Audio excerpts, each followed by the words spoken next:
Breaking news నేడు CM Chandrababu అధ్యక్షతన TDP విస్తృత స్థాయి సమావేశం జరగనుంది. టీడీపీ కేంద్ర కార్యాలయంలో ఉదయం 11 గంటలకు ఈ సమావేశం నిర్వహించనున్నారు. మంత్రులు, ఎంపీలు, ఎమ్మెల్యేలు, ఎమ్మెల్సీలు, పార్టీ జిల్లా అధ్యక్షులు, నియోజకవర్గ ఇన్ఛార్జీలు హాజరవుతారు.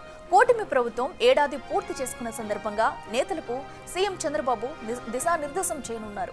సుపరిపాలనలో తొలి అడుగు పేరుతో జూలై 2 నుంచి ఇంటింటి ప్రచారం చేపట్టనున్నారు. పార్టీ భవిష్యత్తు కార్యాచరణపై నేతలతో చర్చించనున్నారు. అనంతరం సుపరిపాలనలో తొలి అడుగుపై మంత్రి నారా లోకేష్ ప్రసంగించనున్నారు.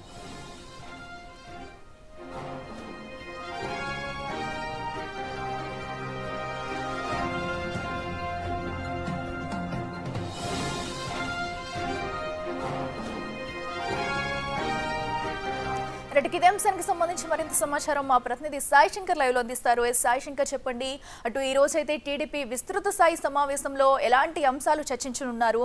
ఇంకా ప్రజల్లోకి వెళ్లేందుకు, హామీలను నెరవేర్చేందుకు ఏమైనా డిస్కషన్ చేసే అవకాశం ఉందనుకోవచ్చా?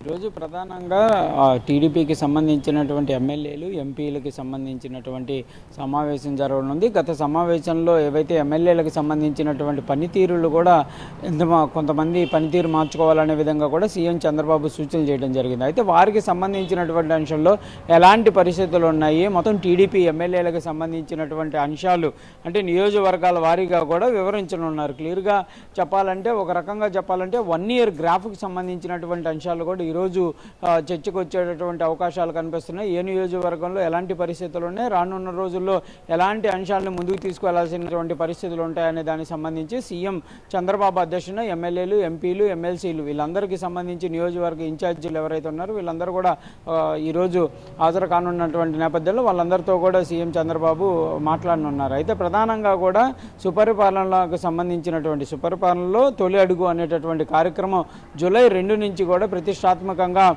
తీసుకువెళ్లాలనే విధంగా కూడా రాష్ట్ర ప్రభుత్వం ఆలోచన చేస్తున్నటువంటి నేపథ్యంలో ఎమ్మెల్యేలంతా కూడా వారి నియోజకవర్గంలో ఉన్నటువంటి ఎవరైతే ఓటర్లందరూ ప్రతి ఇంటికి కూడా వెళ్ళి వారికి అందినటువంటి పథకాలు, ఈ 1 ఇయర్లో వాళ్ళు పొందినటువంటి లబ్ధులకు సంబంధించినటువంటి అంశాలన్నీ కూడా వివరించాలనే విధంగా కూడా ఈ కార్యక్రమాన్ని స్వీకారం చుడుతున్నట్టు తెలుస్తుంది. ఇప్పటికే అనేక నియోజకవర్గాల్లో ఎమ్మెల్యేలు పల్లెనిద్దరులు, అదేవిధంగా నియోజకవర్గాల్లో ప్రతి ఇంటికి వెళ్తున్నటువంటి కార్యక్రమాలు కూడా ఉన్నాయి.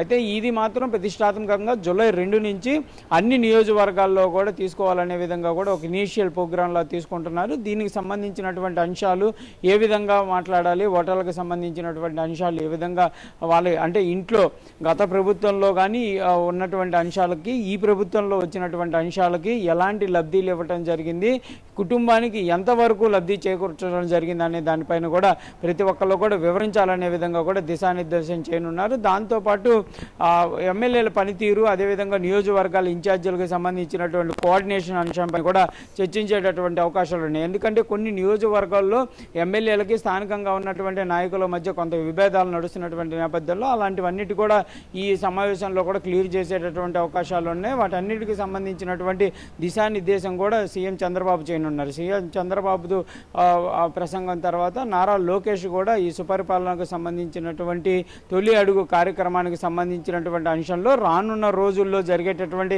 సంస్థాగత ఎన్నికలకు సంబంధించినటువంటి అంశాలు, లోకల్కి సంబంధించినటువంటి ఎన్నికలకు సంబంధించినటువంటి అంశాలపైన కూడా ఎమ్మెల్యేలకైతే ఒక గ్రాఫ్గా ఆయన అయితే ప్రసంగించనున్నారు. మొత్తంగా ఈరోజు జరిగేటటువంటి సమావేశం ఉదయం 11 గంటలకు ప్రారంభం కానుంది. కంపల్సరిగా మొత్తం ప్రతి నియోజకవర్గానికి సంబంధించినటువంటి అన్ని అంశాలు కూడా ఈరోజు చర్చించేటటువంటి అవకాశాలు కనిపిస్తున్నాయి. దాంతోపాటు రానున్న రోజుల్లో అంటే ఇప్పటి వరకు రాష్ట్ర ప్రభుత్వం ప్రవేశపెట్టినటువంటి పథకాలు ఏవైతే ఉన్నాయో అవి ప్రజల్లోకి ఏ విధంగా వెళ్తున్నాయి, ప్రజల నుంచి ఎలాంటి రెస్పాన్స్ వస్తుంది అనేది కూడా ఎమ్మెల్యే నుంచి తెలుసుకునేటటువంటి అవకాశం ఉంది. దాంతోపాటు రానున్న రోజుల్లో నియోజకవర్గాల వారీగా కానీ రాష్ట్ర ప్రభుత్వం ఎలాంటి అంశాలను, ఎలాంటి పథకాలను ముందుకు తీసుకువెళ్తుంటే బాగుంటుంది అనే దానిపైన కూడా చర్చించే అవకాశాలు ఉన్నాయి. ఎందుకంటే అమ్మఒడి ఏదైతే తల్లికి వందనం కార్యక్రమానికి సంబంధించినటువంటి అంశంలో తల్లికి వందనానికి ముందు అంశాలు కానీ, తల్లికి వందనం ఏదైతే తల్లులకు సంబంధించిన అకౌంట్లో పడిన తర్వాత ఎలాంటి పరిస్థితులు ఉన్నాయనే దానికి సంబంధించిన దానిపైన అయితే